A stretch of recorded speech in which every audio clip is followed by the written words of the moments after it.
Hey guys, in this video I wanted to bring you another Haze build guide for the new patch. After they did a bunch of changes to things like Headhunter, Siphon Bullet, and whatnot, the build I run for Haze is a little bit different, and I've kind of gone back to how I used to play it, but let me get into that right now to show you the build.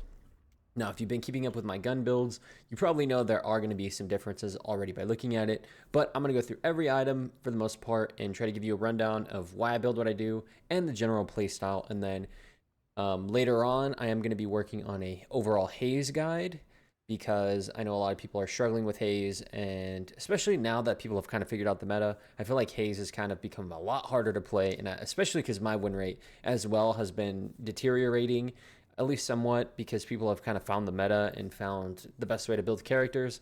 Haze is a lot harder to get value with. But anyways, let's actually start and get into the video by talking about the guide. So first up, I like getting Headshot Booster because eventually we'll build it into Headhunter, which can proc Healing Tempo. And on top of it, Headshot Booster is an extremely good item in the early game, especially because that plus 50 damage per headshot, if you are close enough to proc that full headshot bonus damage, is really strong because of how low HP pools are, and it does allow Haze to fight back a little bit more than she could. So that's why I like getting Headshot Booster into Rapid Rounds, and then Swift Striker for just a nice set of early game damage, which will help smooth out a little bit Haze's early game. Now, she is still going to be weak in the early game. She is by far one of the weakest laners, I would say, especially compared to a lot of the meta, but that doesn't mean that you can't fight back at least a little bit. And I like actually getting Tesla Bullet really early. Now, I'm not saying you shouldn't, say you should save up for it purely, but I do think that getting it as early as you can is really good because one, it'll give you a ton of damage once you get to the 3.2k mark, and you'll be able to do things like push out a wave and then farm a tier 2 camp or something near you and then go back to farming. And it allows you to farm up a little bit quicker than other heroes can. And then eventually, when you have Tesla Bullet, you can transition more to a jungler role. Once the laning phase is done, whether you lost your tower or you took the enemy tower, you can then go into the jungle and then try to farm, roam, do boxes and stuff like that, and leave your laner or maybe another very good carry like a Geist or something in the side lane to just perma-farm all game, get really far ahead, and meanwhile you can jungle and all that good stuff. And then eventually we'll go into extra health, slowing bullet, quicksilver reload, and bullet lifesteal. These are pretty self-explanatory. However, I will say that you might want to get kinetic dash instead of slowing bullet. It's entirely up to you. I do like both of them, and I've experimented with both. I personally like slowing bullet because I get silence wave, and it allows me to kill people with a silence wave ultimate, and then applying slowing bullet during my ultimate in the mid game to just kill people. But if you want to go for kinetic dash for even more damage after a dash jump, then all the more power to you. I personally have been preferring slowing bullet. Another caveat to this build here is sometimes I will actually rush silence wave, especially if I'm ahead. Now, if we're kind of like struggling and we're a little bit behind, I might just do the normal build path. But if I have a lot of money for whatever reason, maybe I'm the one who's farming the side lane and I'm able to do jungle camps and all that, and I'm getting really rich really quick, rushing to your silence wave power spike will allow you to transition more into like something like a paradox where you're looking to gank rather than just like a normal M1 carry trying to farm into the mid game to get your power spikes. So whether you want to rush silence wave or get silent or slowing bullet, quicksilver reload, and all that good stuff, it's entirely up to you in the game state. But in general, this is kind of the build path you should follow. And then eventually, because they changed Headhunter to now be a better mid game and late game power spike rather than like a early game rush item, which probably was a good change overall. You can now get Headhunter, which does help you, gives you a little bit of sustain, gives you a little bit of damage, and then we'll eventually proc Healing Tempo, which is why we get it here. Then you can get Fortitude and 2 Healing Tempo. If you have a lot of money, sometimes I will actually skip getting Fortitude and rush Healing Tempo and then go back and get Fortitude because it's a really great item. You always want Fortitude. It gives a ton of bonus HP, which you need on Haze, otherwise you're really squishy. It heals you out of combat, and it also gives you a little bit of weapon damage and movement speed as you're rotating around the map and ganking people from stealth. And then all the crowd control options are entirely situational. And if you look at my build, if you look up Renin, you can find my build in the under the build browser. But everything's annotated. But a quick overview is basically slowing hex can replace silence wave if you're fighting a lot of characters that get countered by it, and you don't need to spend the extra money on silence wave. So, for example, if you're fighting Calico, Shiv, 7 because you can kind of ignore his 2 if you can kill him quick enough. Infernus, Dynamo, Mirage, stuff like that where you can probably kill them with slowing Hex and they can't crowd control you or do something like Guy Swap or Yamato ult. Then slowing Hex is a very good item instead of Silence Wave, and it'll save you a ton of money. Now, if you're fighting gun carry that's annoying you, you can disarming Hex, you can get Curse in the ultra late game. Maybe not ultra late game, but you can get it if there's some really annoying carry. Say, for example, they have a debuff removing Calico who's running the lobby, or a debuff removing Yamato or Pocket, something like that. Curse is a very good option to shut somebody down. Focus Lens is kind of like an item I never buy at this point. I think it's kind of weak, but you can buy it if you're really far ahead and you want to replace Silence Wave. And then Vortex Wave is a very niche buy, but if you have slowing Hex and then you have like something like a Dynamo or Lash or 7 or something and you want to root them in place for a good amount of time, then Vortex Web can help your team out. And then outside of that, we can get into the more late game options, and here's where you want to get things like Vampiric Burst, which synergizes very well with healing tempo. I would say this item you pretty much always want to get. It'll keep you alive, especially in that mid game, and try to keep you alive in a team fight. Mercurial Magnum and Capacitor are situational. I would never get these unless I either have a ton of money and I'll get Mercurial Magnum, or if I need to take off like a Viscous Goo Ball or Metal Skin, I can get Capacitor. And then all of the utility options here are, as you can imagine, options. So if I want to do more damage, if I'm not worried about too much of anything, or if I'm really far ahead, Spiritual Overflow is a great raw damage item. Siphon Bullet is a very good luxury item if you want to get more tanky. The reason I took it out of my main build is, 1, I have Headhunter now, so I don't need to proc healing tempo with Siphon. And 2, because I always feel like I have a lot of flex slots open, I feel like instead of getting Siphon Bullet, getting something like Burst Fire and Counterspell, or like Toxic Bullet, Burst Fire, or say Burst Fire, Escalating Resilience, depending on what you're fighting. If you have a lot of open flex slots, there's a lot better options now to spend $6,400 on. So in general, unless you only have one flex slot and a lot of money, I would not get Siphon Bullet. But if you're in a situation where you have a lot of money, but you don't have a lot of flex slots because your team is behind, then Siphon Bullet is a very good option. Then you can get Unstoppable into a ton of crowd control heroes like Lash, Dynamo, and stuff like that. Leech is a very late luxury item, but it is pretty fun to have healing tempo, Vampiric Burst, Siphon Bullet, Leech. You'll be really, really, really hard to kill in the late game. It's really fun if you ever get in a situation where you have a ton of money, which really doesn't happen in that much this patch. You have Armor Piercing Rounds if you're fighting plated armor, or a ton of armor in general. Ricochet is great if you have a lot of debuffing type things. So if you have Silencer, an Inhibitor, Toxic Bullet, then Ricochet is a good option. Or if you want to play for your ult, Ricochet is a cool option. Burst Fire, I'm going to actually move this up a little bit just so you know that this item is really good going into that mid to late game after healing tempo. 1, it gives you some of the most damage you can possibly get for the least amount of money possible.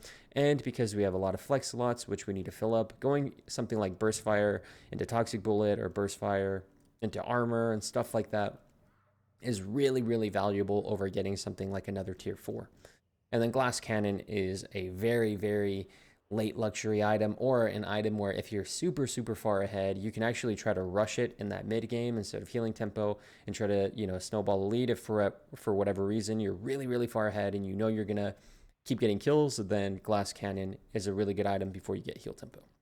And then now all these options down here are just options depending on what you're fighting. I'm going to kind of gloss over these a little bit. Spirit Shielding can be a decent option. I do think it's a bit weak, so I wouldn't always buy it, but if you're in the lane phase and you're getting bursted, Spirit Shielding could help. Reactive Barrier could help into any type of crowd control comp. Again, these items are very, very rare buys. Haze is kind of undertuned right now, in my opinion, so you can't really afford to go into too many early game items. That'll throw off your tempo, and if you get behind in tempo on Haze, it feels really bad.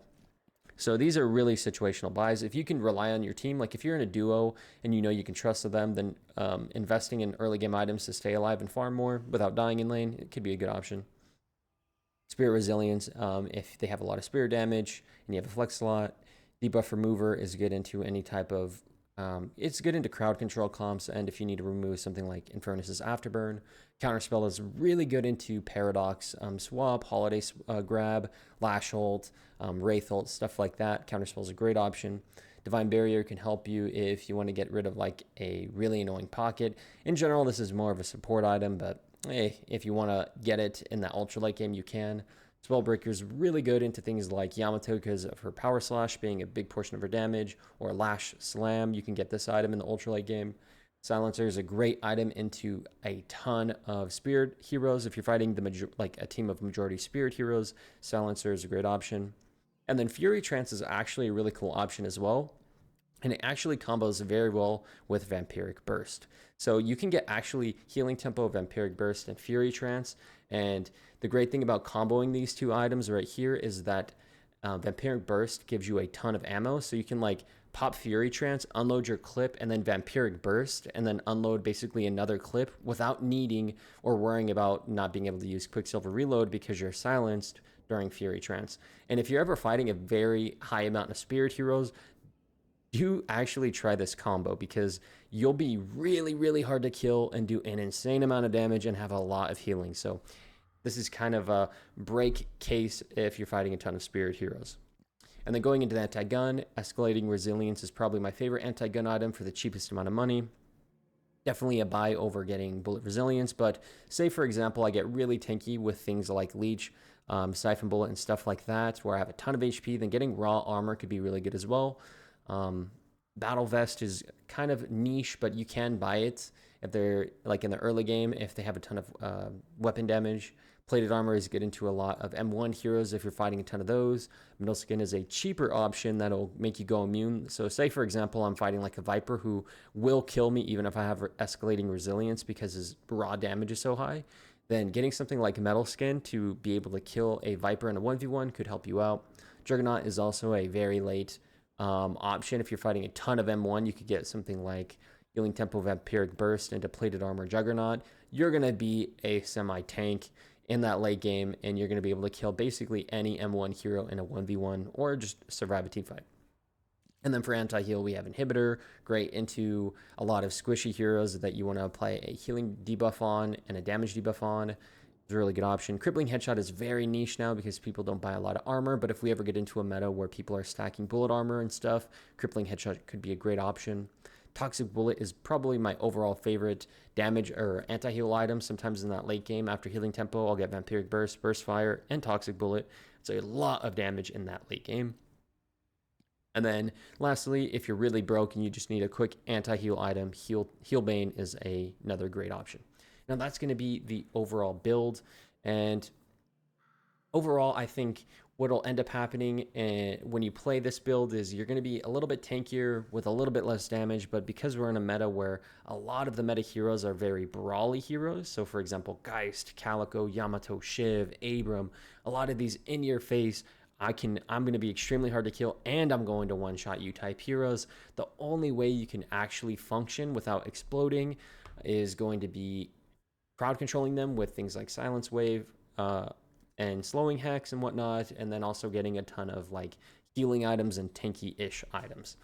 And that's kind of what my build is centered around. So the general playstyle, and I'll create a bigger video for it in the future, but the general idea of the build is you farm up, you get Test a Bullet, keep farming up until the lane phase is over, whether you lose your tower or you take the enemy tower. Then you want to transition into farming up in the jungle and clearing those jungle camps and letting your team farm the side lanes on characters that scale really well but can't farm jungle. So for example, things like Geist or Mirage or something, you can let them farm the wave solo, get a ton of money, and you can farm the jungle with Test a Bullet. And then you can get Silence Wave in that mid game or the start of the mid game. And then that is when you want to be ganking like a Paradox a lot. And you want to play around your ult cooldown. And basically, whenever your ult is up, you need to be looking for a kill with Silence Wave.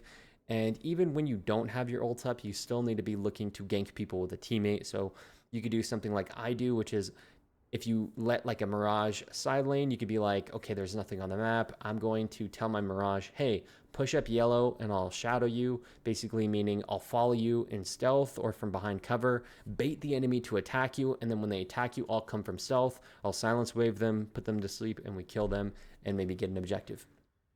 And that's basically how you want to be thinking about Haze in this current meta. You're not an M1 carry per se outside of that late game. Instead, going in that early and mid game, you're a ganker, okay? And then eventually you'll get Headhunter and Healing Tempo. And once you get Healing Tempo, you'll start to feel pretty good, especially if you've played really well, you'll likely have a soul lead. And if you have a soul lead and you have gotten to Healing Tempo, you'll start doing a ton of damage. And then from here, you can start getting into the other options and go into that more M1 carry type of gameplay loop once you get a lot of late game items. But in general, that's going to be the build. And let me know if this build guide helped you. And if you're looking for a more fleshed out specific gameplay guide on how to play Haze in an actual game and how to win lane, how to transition from the lane phase to the mid game, how to play around objectives, all that good stuff. I'll make a longer form guide later on. But right now, this is mainly just to cover my build. So if you try the build out and you enjoyed it, let me know down in the comment section, leave a like and all that good stuff. But anyways, guys, thank you so much for watching. I'm out.